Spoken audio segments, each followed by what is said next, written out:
નમસ્કાર, આપ જોઈ રહ્યા છો વીટીવી ન્યૂઝ. આપની સાથે હું છું તોરલ. સમાચાર વિસ્તારથી જોઈશું. મહેસાણા લોકસભા બેઠક પર ભાજપના પાટીદાર સામે કોંગ્રેસના ઠાકોર ઉમેદવાર મેદાને છે. મહેસાણામાં ભાજપના ઉમેદવાર હરિભાઈ પટેલે પ્રચાર શરૂ કર્યો છે.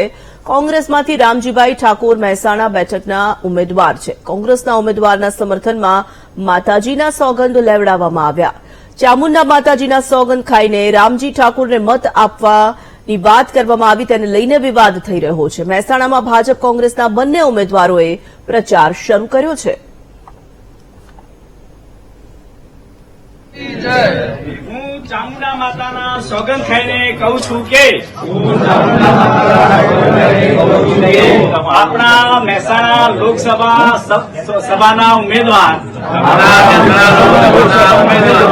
માન્ય શ્રી રામજીભાઈ ઠાકોર ને હું મત આપીશ અને મારા કુટુંબના સમગ્ર સદસ્યો ને વોટ અપાવી રામજીભાઈને વિજય બનાવીશ એવી માં ચામુંડાની પ્રતિજ્ઞા લઉં છું. બોલો ચામુંડા.